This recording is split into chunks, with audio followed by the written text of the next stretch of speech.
You are listening to Beyond the Verse, a Star Citizen podcast. A show dedicated to Cloud Imperium games, Star Citizen, and Squadron 42. Whether you fight, explore, unite, and or trade, we bring you news, updates, interviews, reviews, and analysis. So sit back, relax, grab yourself a pour of Radegast, and join us as we go Beyond the Verse. Launch sequence activated.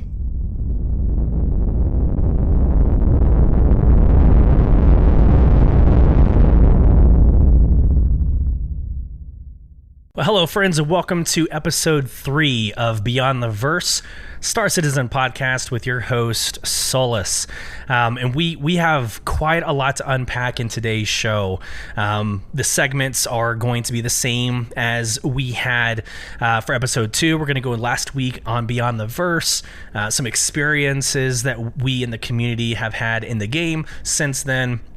We'll get into our second edition of Community Spotlight, where I think I'm highlighting somebody that everybody knows, unless you were hiding under a rock, or maybe you're brand new to the community, but you're going to know this individual. It's kind of a shoo-in. Then we're going to get into This Week in Star Citizen, where we're going to look over some merchandise, spring sale items that you have to get now because they're 70% off. It's insane. We're going to get to subscriber comlink in the newsletter detailing April's specifics, the bi-weekly roadmap that will discuss tractor beam changes, new player experience, 2 new mission sets of salvaging and Ghost Hollow PvP, and then we're going to end it with the Lorville cityscape.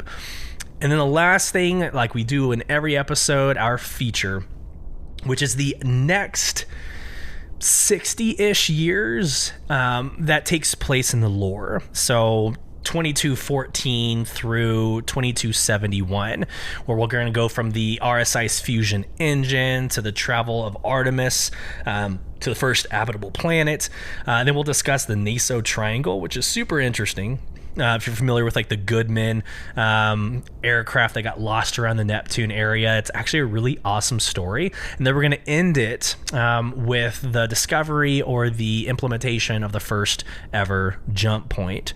So, like I said, grab your Radegast. Mine, it's an Old Forester single barrel. If you're into whiskey, that's my bourbon of choice. And let's get started. So one of the joys of creating this podcast for Star Citizen is CIG gives you material, like maybe more material than is necessary. But you have so much to talk about. If you're interested in creating a podcast or a YouTube channel, man, the sky's the limit. Not to sound cliche, but the sky's the limit for what you want to discuss. And earlier today, I'm just going to go straight at it. I'm going to go ahead and brief the audience on what happened a couple hours ago, but a huge drop for 318.1 and 318.2. So if you are on YouTube, you're going to see me screen share. So here we go, and I'm going to walk us through the latest post from Xylo. Again, Xylo, head of community. This is the team that Galactica and Jake Acapella are a part of. So here he is today at 2:48 p.m. That's about 6 hours ago, with an article about the upcoming patches. And I think, again, I just want to get this podcast started because it addresses the 40Ks, which I dubbed the terminal illness error in the last episode, but it also addresses what we can expect from the next few patches. So here we go. Quote, "Greetings, everyone. We want to provide a quick update on what to expect in the upcoming releases. Our initial goal was to avoid the need to wipe the database for the upcoming point patches.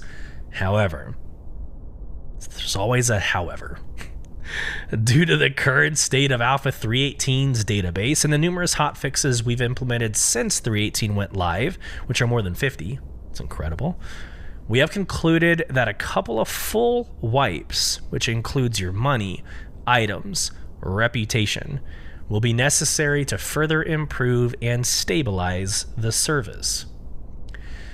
For those interested in what's going on under the hood, alongside a myriad of changes that shook up our database, we uncovered an issue with the identity service related to player IDs, yes, which was revealed through the error 40K that some of you may be encountering. While we've resolved this issue and many others like it, we'll still require a wipe to get all of our cogs and wheels back into the right place. For both Alpha 3.18.1 and .2, we will perform these wipes alongside a hearty list of improvements and optimizations, which will hopefully make your gaming experience much smoother. Yours truly, Xylo. So there's a lot to unpack here. So in episode 2, I brought up my brother's experience. Again, I have yet to encounter an unplayable error. I've gotten a couple 60Ks, but you just do the OK login like routine until it clicks, and you'll be able to get past the 60K. I haven't had a game-breaking error, so let's just get that kind of bias or point out there. But my brother, like I said in the last episode, encountered this 40K that plagued a lot of individuals, a lot of close friends that I know, content creators that I know. And it basically, it almost sounded or it read as if it was a corruption, like your account was corrupted and there was no workaround. So I dubbed it last episode, the terminal illness error. But lo and behold, actually, before I read this article, my brother confirmed earlier last night that he was able to get in. So I'm like, oh, hey, we're moving and grooving. We're able to access the game. All things are perfect, right? We are good to go. This game can go into beta, if not live prod. Let's roll. And then I get this article. So the 40K is fixed for some, not all. I think that's a good takeaway from this article. But the wipes are huge. And so I think this is a double-edged sword. This is another one of those situations where CIG is damned if they do, and they're damned if they don't. So there's a lot of, and I don't have numbers, right? There's no number saying, hey, X number percentage of people couldn't access the game. But there's a lot of individuals that were not able to access the game. So this music to my ears. Yeah, let's go ahead and level out the playing field, start over, get our money back. And let's all, again, start from the same place again and give it another, college try. But then you have people who were able to play, right? They got into this game. They were highly motivated. They got the Vulture. They got the Reclaimer. They did the salvaging. They got money. Now, okay, there were some exploits, and I'm not about to be a content creator that shares those exploits and becomes part of the problem. But there were exploits that people were getting millions and millions of UEC. All right, so I think the fair answer there is resetting the money period is cool. But you have all these individuals that gained reputation who built up, their 318 characters, and they're having to start from scratch. Like I said in the very first episode, you're not wrong in how you react to this, right? You can be happy, you can be sad, mad, frustrated, elated that everything's going back to normal. You're not wrong in how you feel. But I do want to remind my listeners, and hopefully, if you're new and you're new to the community, I do want to remind you that this game is an alpha. It's going to reset many, many, many times between now and when it goes into beta, and then it's going to reset through beta, and then it's going to reset once the game actually does go live. So a good rule of thumb is to never get married to anything. Like, even the money you're spending right now in the store are pledges. Unless it's like, a t-shirt you're buying or something. Everything you're doing in game now is a pledge. So there's also that reality, like, you shouldn't be surprised and you shouldn't be that upset if you're getting into game. Man, do what I do. Create a podcast, create a YouTube channel, get into the lore, go explore. Don't necessarily, and this is just, it's wicked advice that, obviously if you're wanting to play the game, this probably is frustrating for you, but enjoy the world or the universe for what it is. That's my only advice to you, is if this is frustrating for you, there's so much more to do than to level up, right? To build reputation. I don't want to kill more time on this podcast talking about this, but this is a big deal. It's a big deal, and it's going to come as a shock to a lot of individuals. In fact, Twitter is just blowing up. My feed is full of like everybody announcing the same information, but then reacting to it in their own color. So I just want to encourage everybody. This is good to recover from the Jenga tower falling, right, with 3.18. Breathe, get through it. We'll start again when 3.18.1 and 2 launch. So I think that's a good way to start the show. Get that out, right? Get that out. Okay, so let's go into last week on Beyond the Verse. We did celebrate Rubensaurus. Again, I want to give a shout out to that individual. He continues to post these awesome phone screenshots that you can download and free of charge. Obviously, he's doing it out of his own effort, his own accord. So go give him a follow. Last week, Galactopedia updated 21 articles. We had the 318.1.2 and the 319 combined launch effort we discussed and debated. We talked about the Star Citizen funding relevance, like $560.5 million. What is that relative to? So that's a really good conversation that actually blew up a little bit on Twitter. So if that interests you, go back to episode 2 and catch up. And then we ended last week talking about the first 150 years of lore, and that covered the quantum drive creation. It covered terraforming technology. It covered actual terraforming of the planet Mars, the Mars disaster, which I did ask a tweet, like a poll in a tweet, which we'll get to in a couple seconds. Super interesting.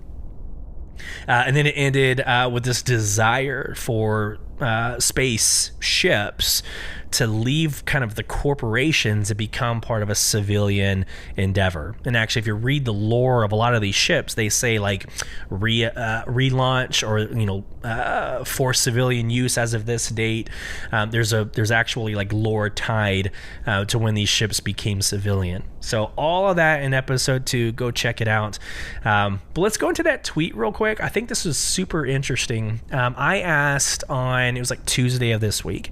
I asked if you were pro terraforming or anti-terraforming. Had a really good response, over 50 responses, so really good showing. And this it surprised me. So first off, terraforming. So terraforming is the idea of traveling to a planet, setting up shop, and converting the atmosphere to like livable oxygen levels, so you can take off your helmet and just exist on Mars, right? There's a lot of implications there, right? The disaster that happened on Mars, the system failed and it killed over almost 5,000 individuals. So kind of a big issue. I think a big issue.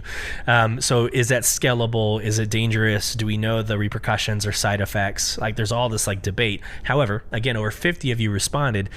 78.8% of you said pro terraform. Like, like almost 80% of y'all are like, nah, let's do it. I didn't think it would be that lopsided. Like, I don't know necessarily if they perceived it as like terraforming in game or terraforming in real life.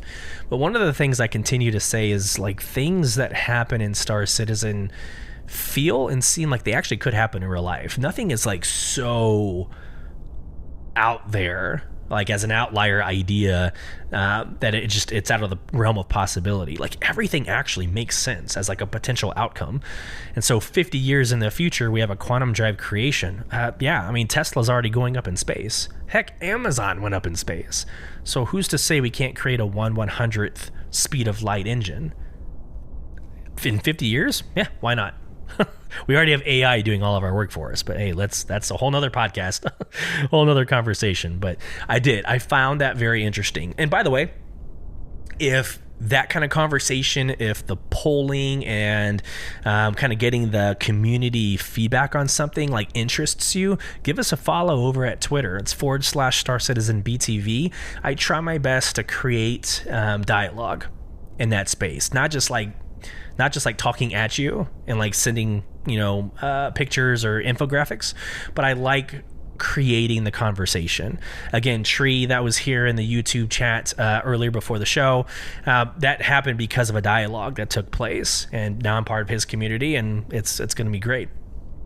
Feel free to join us over there on Twitter. Incoming message. Okay, and this week in the community spotlight, we want to ask the community to show us your fleet. No, this isn't a advertisement for an OnlyFans account. No. This is to celebrate Twitter user StarJump. I'm going to go ahead and share my screen over here to StarJump. This is actually a very interesting story. So I've seen his logo, I've seen his tweets. You know, he's everywhere. I'll say they are everywhere. They have an organization, the StarJump org. But I've known them actually because of their videos, and their latest video dealing with the Endeavor is super interesting. Go watch it. It's phenomenal. Good work, by the way. If you watch this or listen to this, phenomenal work. Keep up doing what you're doing. Very, very engaging. I didn't know these were the same people that also created the hanger link. And this, I've been using this for the longest time, and again, didn't put like 2 and 2 together. But one of the most insane tools that was created in our community is called a hanger link, and it's literally hanger.link, L-I-N-K, and it's where you can build out your fleet and create graphics and kind of show it off. And so I kind of want to just go through really quick. There's a YouTube video on how to use it. There's like an SOP on how to use it, but just for conversation, let's actually do this live, right? So our biggest ship in our organization, so in Star Citizen, our organization is called Sol Provision, SOL Provision, and our main capital ship, if you will, at this current moment is the 890 Jump. So all you have to do is go to add ship, you start typing in the 890 Jump, and here you go, pops up right here. So you click on 890 Jump, and there it goes. It's this beautiful rendering of the 890 Jump that just comes up on your screen, but it gets better, right? So let's say I also have a Polaris. I also have a Perseus. I also have, I don't know, an Endeavor Master Set. That's huge. Why not? If I can type, typing's hard, guys. Endeavor Master Set. All right, this is going to put a lot of crap on my screen. All right, so you get here, you just go through your entire fleet, upload it, and here's just like a quick step I do. Go to, I recenter view, that's fine, but auto layout. Auto layout, I'm going to scroll out a little bit because those are some massive ships.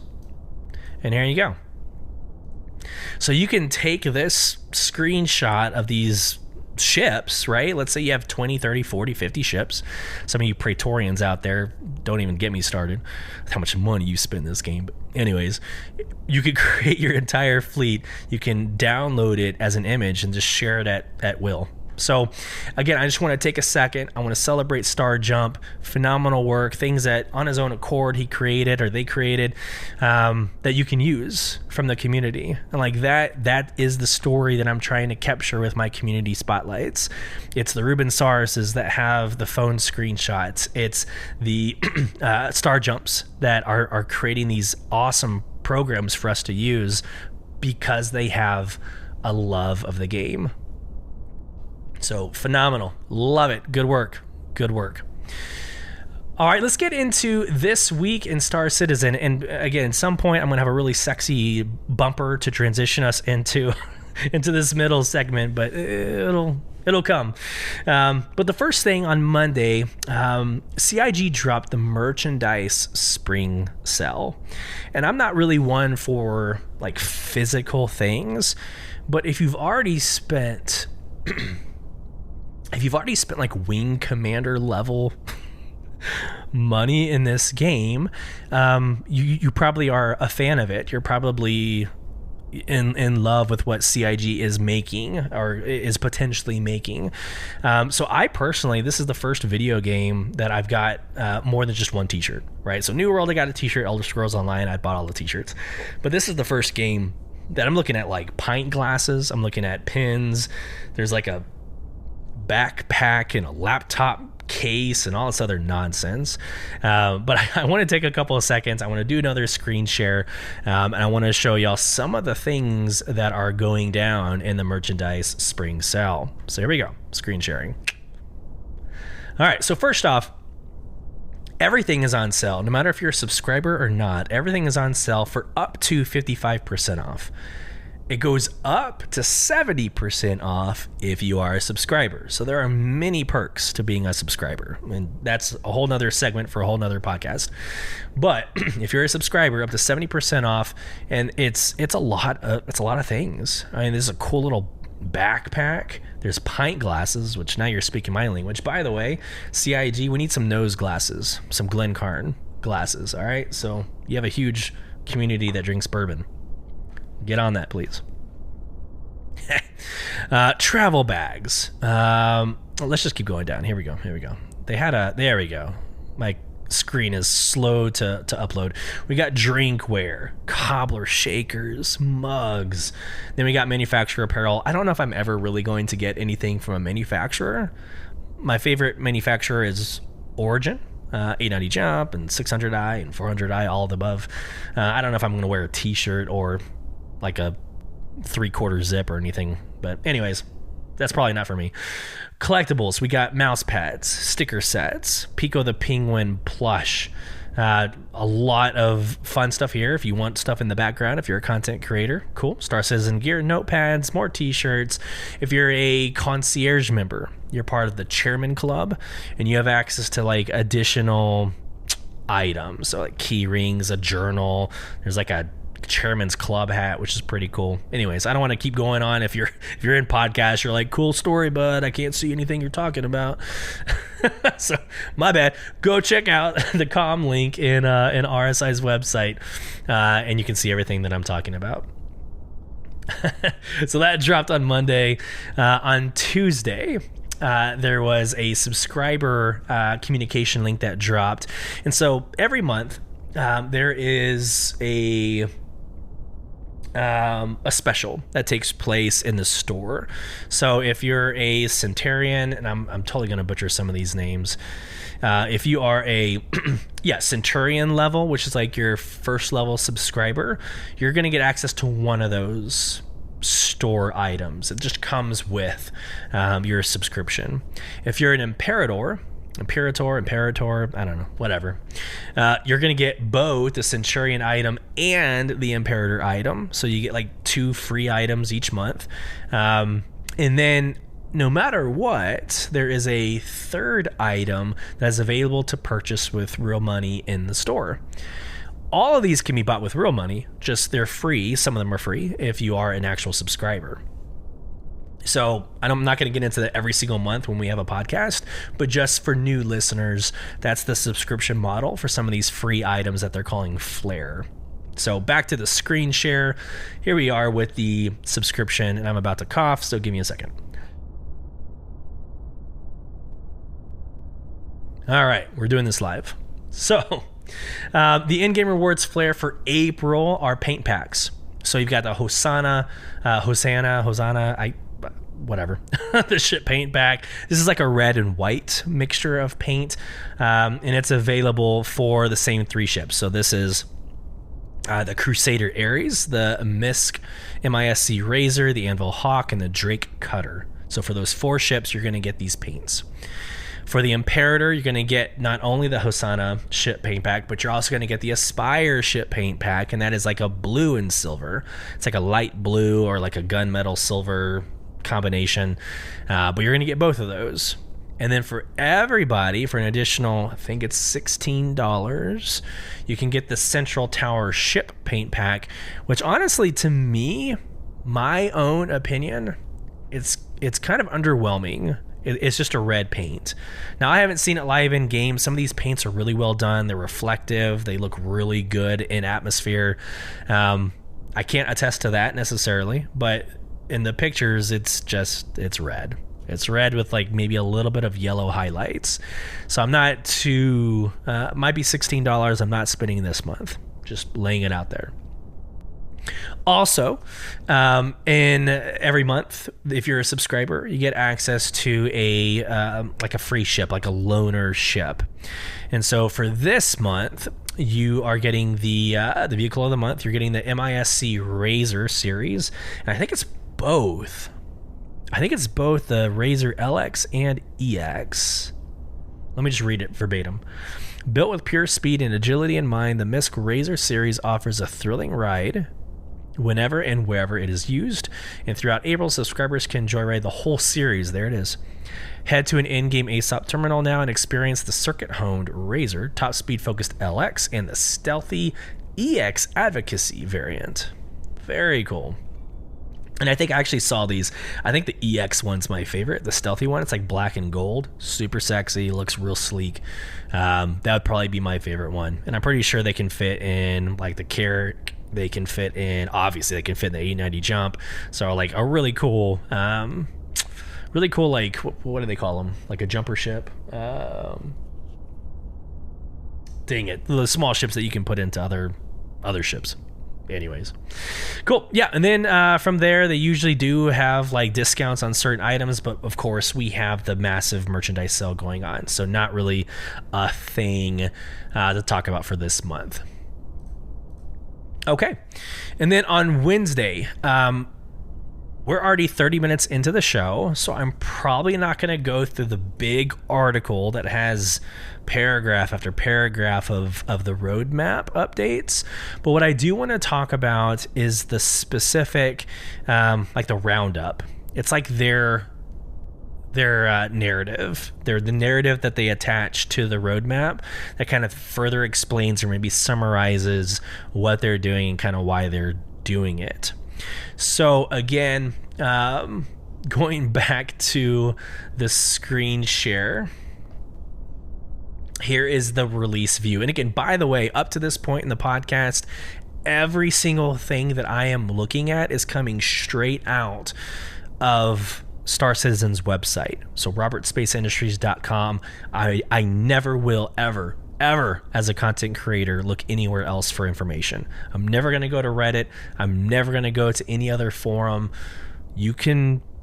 You know for a fact that if I'm talking about it, it is coming straight from the horse's mouth and not from some content creator who just wants the likes and attention. All right? That needs to be said, and I'll probably say that many more times moving forward. But in this roadmap roundup, which again is their summary that they put with the roadmap, they talk about some really interesting things. And I am going to read these verbatim, and I want to respond to my own personal take. But this first one, so actually, let me stop. Here's what's discussed. Tracker beam, attaching and detaching. New player experience. New missions, salvage contracts. New missions, Ghost Hollow PvP missions.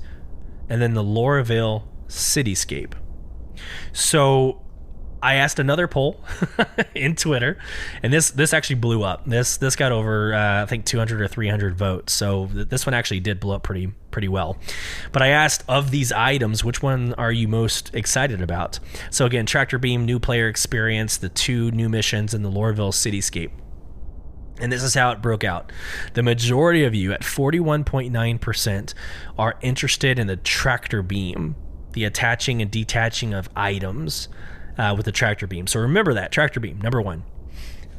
Excuse me. The second one was the Lorville Cityscape, so a reworking of Lorville. That was 30.2%.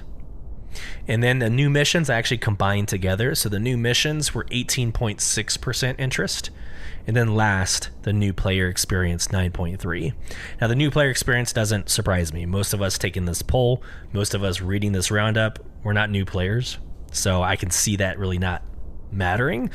But I wanted to break that up. Asking the community, that is how it breaks up. Tractor Beam, Lorville Cityscape, new missions, and then new player experience. All right, back to the source. Tractor Beam, attach and detach.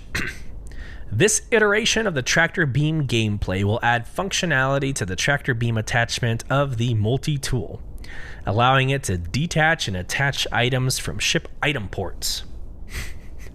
This functionality can either be used for component exchange, replacement or restocking rockets, or to scavenge other ships.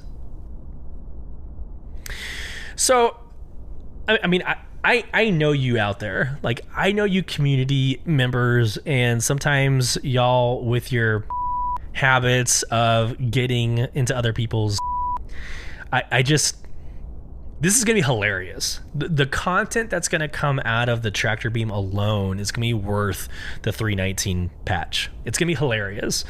But I'm thinking in my head, like, you're flying, let me back up. So you claim your ship. Your ship is in the hangar. You walk your happy little to the hangar, and you get inside. You sit down in the cockpit. You don't know that Jim Bob has been following you, naked, right? But he's carrying, this tool, the tractor beam, and he's gonna slowly and stealthily get onto your ship and just not say anything. He's just gonna hide, and you're gonna take off, and you're gonna go on your mission. Now you have all your gear on. You have your magazines and your rifles and grenades. You're ready to roll, right? And this Jim Bob goes to your quantum drive, goes to your shield generator, and just starts taking it away. Just, pulls it out, right? Pulls it out, removes it, takes things apart, removes your missiles from the silos, right? Completely jacks with your entire ship. And the next thing you know, all hell breaks loose. Ships don't work. The sabotage that can happen from this is going to be hilarious. So I want to go on record saying I welcome it. I actually do. I welcome it. It is another one of those realistic simulations that could annoy players, especially like new players. It could annoy players that just want to get out and have a good time. But it's also really realistic. If somebody wants to be a jackass and and cause somebody grief, I mean, this is going to be hilarious. All right, let's move on. The second one was a Lorville cityscape. Unfortunately, not a lot of information here. Just it says reworking the Lorville skyline to better fit the scale of the city and its distinctive buildings. That's it. It doesn't really give us any more information. But if you were to go on to some of the later Inside Star Citizen videos, they do have renderings of what to expect out of this Lorville rework, and it's going to be gorgeous. I can understand why a lot of people are interested in the reworking of the Lorville cityscape. I said it a couple episodes ago. This probably will end up becoming my home again. It was like my first home was ArcCorp. My second home was Lorville, or Hurston. And I like it because it's central, like it's centrality to the whole Stanton system. But it had this like dirty, dusty feel, and it didn't seem like it had the same amount of work done to it as the other systems. And so I left it for Crusader and Microtech, and have been going back and forth between those two. But I do think Lorville is going to have some extreme value here. Next, new missions. Okay, so there's some material here.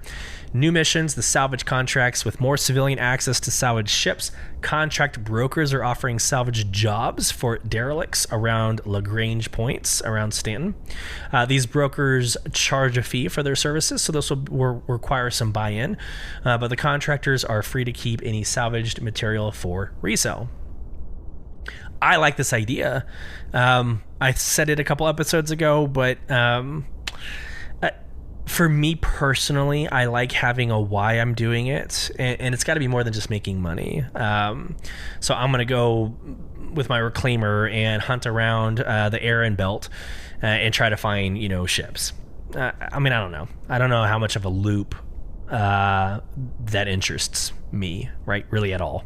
But if you give me some missions, some story, some, reputation to build, okay, now I'm starting to jump on the salvage bandwagon. That's just me personally. I'm not sure if that's widespread or if it's felt more than just, a few people. But for me, that's what would drive me. Next, new missions, Ghost Hollow PvP missions, adding a new mission type to the Ghost Hollow point of interest in the Stanton system, making use of the comms array as well as AI nav mesh. This mission type will create PvP encounters where players will need to fight for control over terminals for a chance at big credit payouts. So this kind of reminds me of Jumptown. Just another version of Jumptown. I think it's good. Let's spread it out so we're not putting 150 people on a server into one area of Jumptown. Let's give us some more opportunities like Ghost Hollow. Excuse me. I think that would be a good I don't think anything bad can come of it. It gives people who are desiring PvP a place to go to PvP. So it gives that kind of distance and direction and purpose, right? Last but not least, new player experience. Now, for me personally, this is worth more than just 9%. New player experience, like, again, we have to realize we are in alpha. And when I invite friends to play this game, I have to be there. I have to be there to escort them through the experience. Otherwise, they will be lost in the sauce. Right? There's no way. The little like pop-up menus that are the alerts, like when you first start playing the game, those are kind of worthless. And they're kind of annoying because you're going to turn them off immediately because they are that annoying. And then you're missing out on information, right? On how to play the game. So like for me, I had the blessing of having Conif. Y'all met him in episode 1. I had the blessing of him kind of walking me through and showing me the ropes. It was a lot more fun, etc. But this is going to be the first 30 minutes of your gameplay with direction and purpose, right? It's like a tutorial. So let me just read it directly as I did the others, and then we'll move on. New player experience. An initiative for improving the initial first 30 minutes of gameplay experience, which will help players understand the context of the world and introduce them to some of Star Citizen's basic features. This update focuses on the experience at Area 18 and Bajini Point. So there you have it. Not a lot of other details, just it's here and this is how it's going to exist, or where it's going to exist. So again, some really good information there as we wrap up this roadmap roundup. That's a lot of roundmap. Anyways, tongue twisters. So good information there. I do want to encourage y'all to go into the, and I'll just click on it right here. Go into the roadmap. You can look at the progress tracker. Probably too much information for most people, but some really good release view. We looked at the release view in episode 2, where we look at each one of these as well, so you can keep abreast of the information.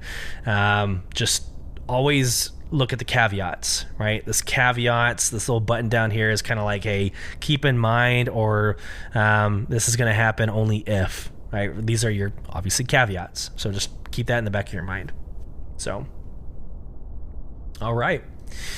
And then again, I will work on an amazing transition. This is episode 3, so bear with me, but I'll work on an amazing transition to get to us to my favorite piece of this show.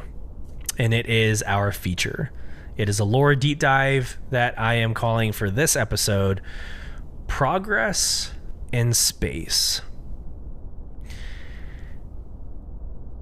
For me, I mentioned Lost in Space, the TV series, in episode 2. For me, this has been and always will be a simulation. I'll watch YouTube videos on what best, setups for each ship. I'll do all the things. I'll try to be as meta as possible, but only because I want to be relative, right? And I are relevant. And I think that's important, and that's probably the case for all people, even the people that are just playing this for a simulation. You want to be relevant. You want to be influential and impactful in the simulation you're playing. But at the end of the day, I want to know why I am doing something. Why am I spending these hours in a video game? It gives me that purpose. It gives me that community. If you've ever been part of a bar citizen, if you haven't, go.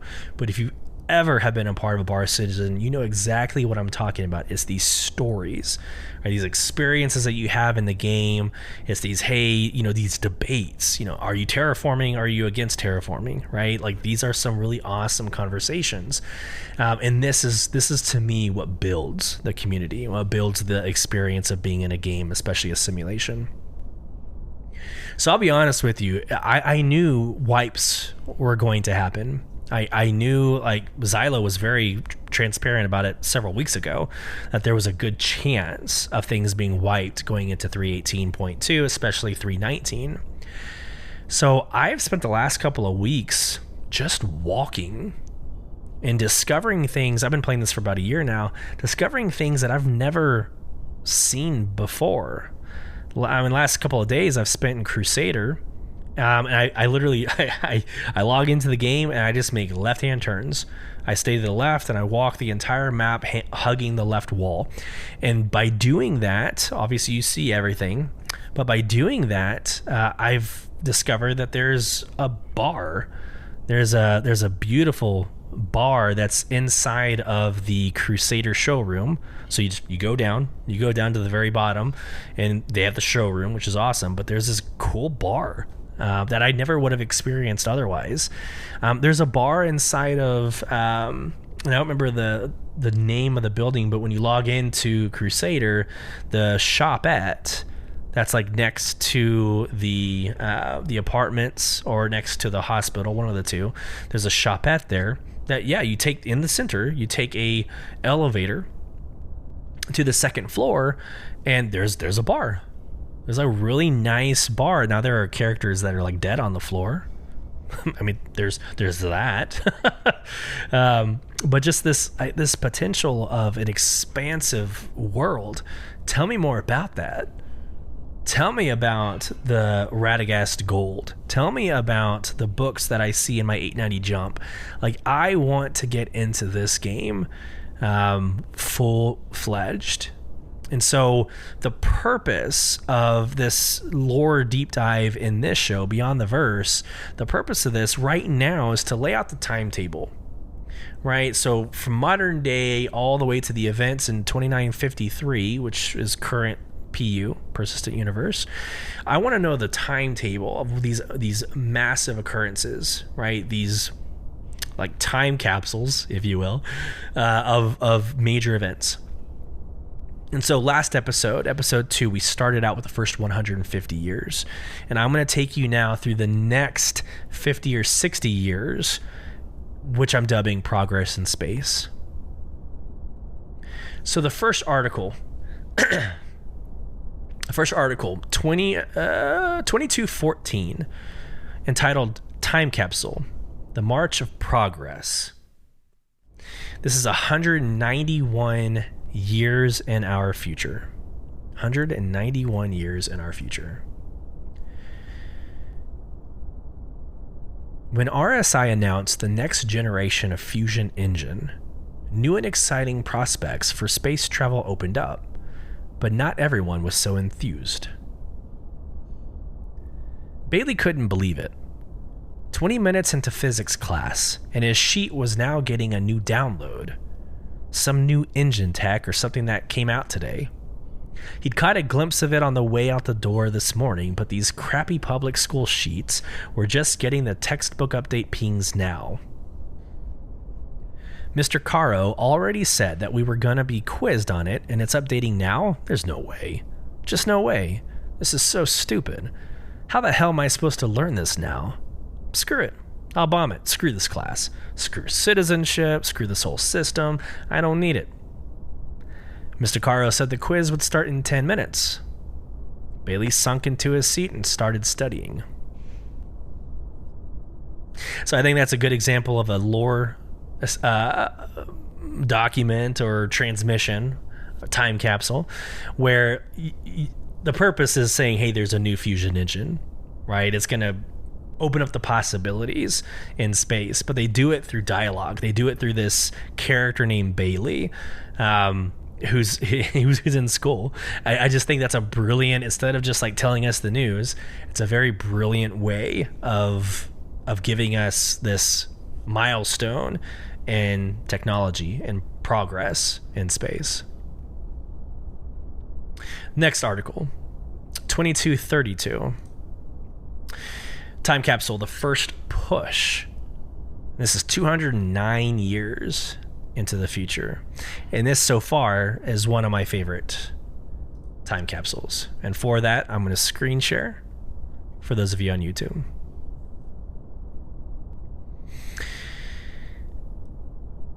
The Artemis was the manifestation of a dream. When the announcement came that a vessel was being constructed for a push to the nearest potentially habitable planet, the public flipped. Alien worlds and first contact was no longer the province of sci-fi. It was becoming a tantalizing reality. The ship would be fitted with stasis couches known as boots, terraforming equipment and supplies, and an AI core at the helm. Maximum capacity 5,000. A call went out for volunteers. No one downplayed the risks, of which there were many. On a slow burn with the latest engines, the Artemis would take over 200 years to reach its destination. A lot can happen in that time. Regardless, there were over 1 million volunteers. Committees filtered the list down, trying to balance the best combination of skills, trades, and disciplines. Break. I feel like this is Lost in Space, right? So if you've seen the series Lost in Space, this is very reminiscent of what happened in Lost in Space. Back to the quote. The following are excerpts from The Chariot to the Stars, the official companion piece to the launch, based on the compiled flight logs, personal journals, and witness accounts of the Artemis and its launch. Timestamp. Launch, 14 hours, 38 minutes, 13 seconds. I'm going to clear my throat. Stand by.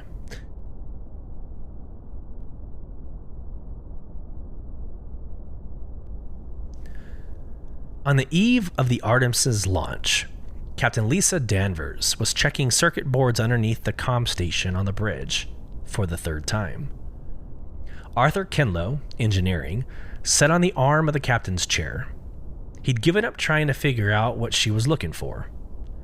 Lisa always had an issue with big ships. Sure, she'd flown transports before, but this was different.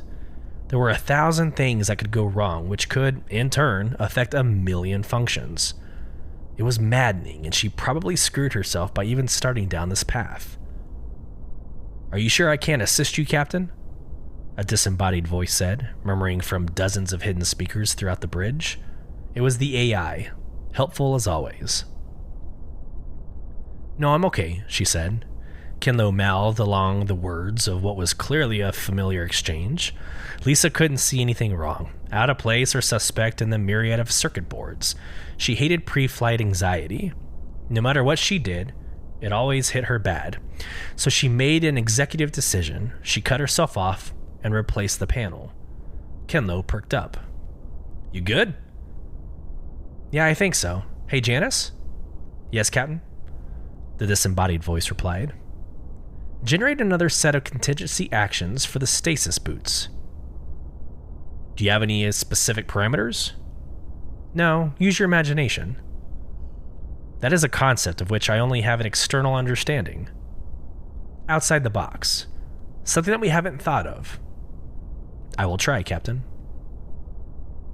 That night, Janice, the AI core, tried to imagine. Timestamp. Launch. 4 minutes, 21 seconds. The next morning, the world waited. The volunteer population was waiting on an orbital platform. The engineers felt it would be easier that way, save themselves the trouble of having to build launch seating for 5,000 if they didn't have to. So they had been ferried up there in groups over the past few weeks. Today was the launch of the Artemis itself. Danvers and her core crew would take her up, then dock with the platform to pick up the civilians and any last-minute supplies. News orgs from around the world were gathered, ready to capture the moment in every conceivable format and put it in anything with a screen. Lisa was already strapped in, the nerves and jitters of the past few days melting away with each passing moment. She stared at the main projection screen, displaying the front view of the ship.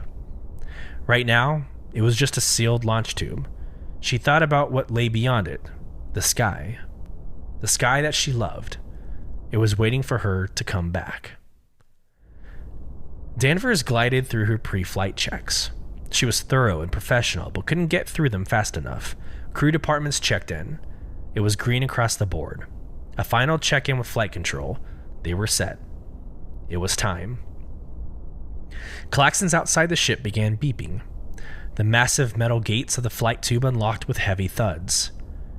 "Captain Danvers, shall I assume launch control?" Janice asked. "No, I got it." "Are you sure, Captain?" "I'm sure." The gates started to move. "But Captain, I have a .002 error quotient to..." "Just show me the sky. I'll get us there."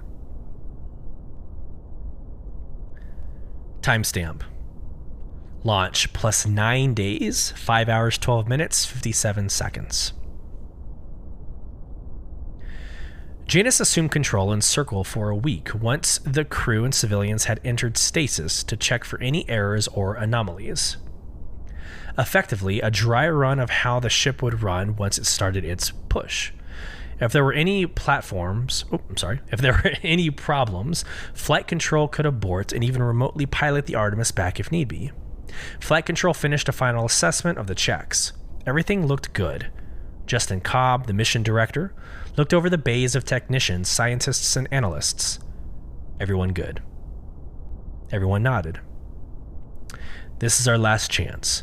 If anybody's got the slightest hesitation or concern, I don't care how it'll sound or how the people upstairs will flip, you better voice it. Silent. Cobb gave it a few moments, then nodded to establish contact with the Artemis. Good afternoon. How are you, Janus? I've been running simulations, contingency scenarios. Examples include random power fluctuation, impact with foreign body, contact with new uncategorized gas or element, contact with hostile organism, etc. Any conclusions? I think will be satisfactory. Cobb glanced at the nearest tech, slightly confused by the AI's language. You think? I imagine we will be fine, Mr. Cobb. 22 minutes later, the Artemis blasted its thrusters, starting a full burn for a scheduled 70 minutes. It passed the edge of our solar system, into that great sea of space beyond, into that silent black that surrounds us. And so we wait, dreaming of the things that they will find, hoping that one day we will hear back from the brave men and women who boarded the Artemis, that chariot to the stars, and struck out as the first ambassadors of this united Earth.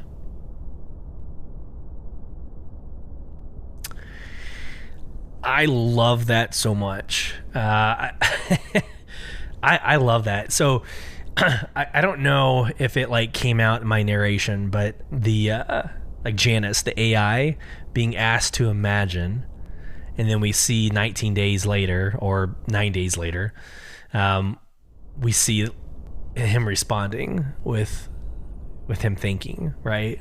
I think we'll be fine. I think we'll be satisfactory. I imagine we will be fine, Mr. Cobb. I don't know.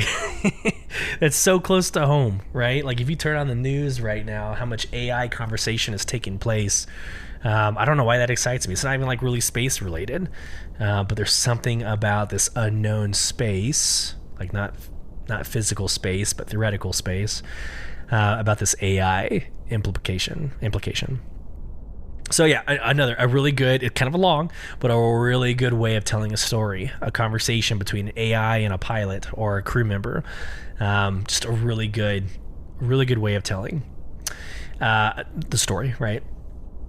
All right, next, 2262. And this one's a short one, but it has audio. I love it. 2262, that is 239 years into the future, and this is article Time Capsule, the Neso Triangle. All right, let's get into it. Space was becoming a busy place. Ships of all kinds, federal, commercial, and private, were exploring the edges of our solar system. In August of 2262, the Goodman, a Type 4 cargo vessel with a crew of 8, was making a routine supply run to an orbital platform by Neptune. Approximately 3 hours from its final destination, a piece of debris knocked out the starboard engine array, sending the ship wildly off course. The Goodman drifted for several hours before managing to repair the ship. What happened next has been investigated and examined by the greatest minds on the planet. The following is the last transmission of the Goodman, speaking with an operator at the nearest comm station.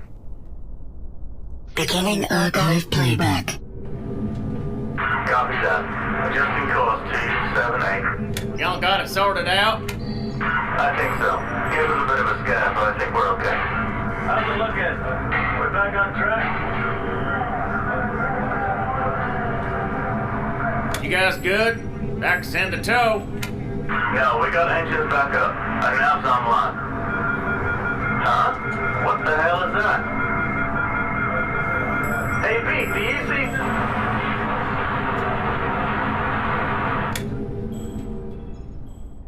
Signal lost.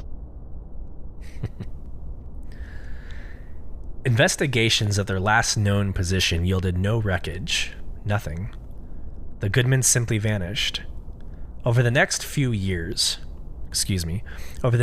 months, 2 more ships disappeared in the same area in similar manners. More inquiries were launched, but they couldn't determine what happened. Ultimately, the area was declared a no-fly zone. I think Bermuda Triangle, right? I relate this, but it's even scarier because it's space. Like, I already have thalassophobia. Like, I already have a fear of like deep dark water. Space is like the next level, right? Because you don't know what's happening in the water, but you also don't know what's happening in space. So this idea of kind of just disappearing and going off the map in space terrifies the crap out of me. But it's actually one of the most enticing narrative loops. It's this idea of going off course, not knowing where you are, and you're just having to exist. I hope there's something like that in Star Citizen. I hope there's some story arc that is about, like, it's not so much directive. It's not like go here, execute this action. I hope there's something that truly feels like this, right? That's relatable like this. Our last article, with 2 minutes to spare, let's go. Our last article, 2271, entitled Time Capsule, One Small Jump for Man. And this was 248 years into the future. So just think about 248. That's what, 3 generations? Think about 3 generations from now. This is by Kevin Lazarus. That's another name to go deep diving into Galactopedia. By Kevin Lazarus.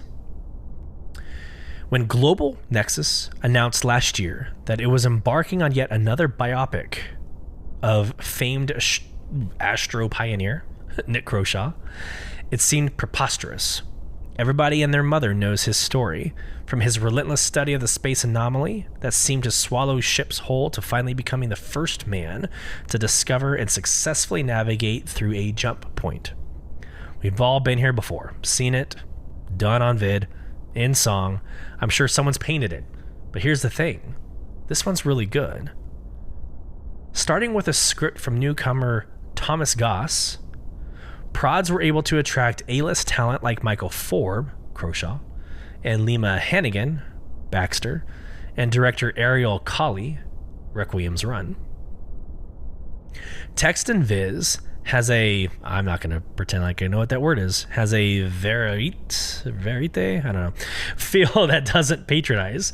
It adds a vitality and urgency to what had always been the stumbling block for earlier attempts at the same story, the early days. This period of Croshaw's life was effectively trial and error, attempting to understand what caused and how to consistently trigger the anomaly to open is pretty dry stuff, essentially boiling down to arguments about astrophysics and folds in time and space. Somehow, the makers toned it down just enough to make it accessible and get you emotionally involved, but without losing the intellectually challenging elements of the discourse. Once the film moves into Croshaw's attempt to cross the fold for the first time, it shifts into a more conventional adventure story. But since it had done such a wonderful job setting up everything that's at stake, you're ready for something a little more fast-paced. Which brings us to probably the standout set piece in the entire vid. Everyone knows the dangers of jump point navigation. It's like piloting through an asteroid field with afterburners on. That's what we're told. Now we can experience what it must feel like, the blinding speeds, the abject terror, but also that rush, that insane high of skating to the edge and coming out the other side. It makes it all the more insane and incredible that this actually happens. The viz once Croshaw comes out the other side of the jump point are impeccably done, regressing what we all know as the Croshaw system into what it probably looked like when he saw it for the first time, with all the wonder that I'm sure he felt. Tech achievements are top-notch across the board. William Kurtz's score is both sweeping and intimate. Vid will appeal to multi-demo crowd through... though young children probably won't like the science speak. Available for Dish and Wave set this week. Standard UL/DL cost supply. In transmission. So we had a kid with a textbook in school to let us know about the next fusion engine, to this being a film, a movie that depicts our first jump point, to a dialogue between an AI and a human. And through this storytelling, the diverse storytelling, we have been taken through the next 60 years of the events from modern day to the events in 2945 in Squadron 42, 2948, the beginning of Star Citizen, and the current year, 2953, in Star Citizen. And with that wraps up our episode 3 with much love. You've been listening to Beyond the Verse, Star Citizen podcast with your host, Solus. Join our in-game organization, Sol Provision, by applying at www.robertspaceindustriescom/orgs/provision. You can get involved in the conversation with your questions, comments, or emotional outbursts by emailing us at starcitizenbtv@gmail.com. Watch us live on Thursdays, 8 p.m. Central at youtube.com/@StarCitizenBTV, and follow the conversation over at Twitter and Instagram, both at /StarCitizenBTV. Once again, thank you for joining us. We hope this finds you well. Until next time, safe travels as you traverse beyond the verse.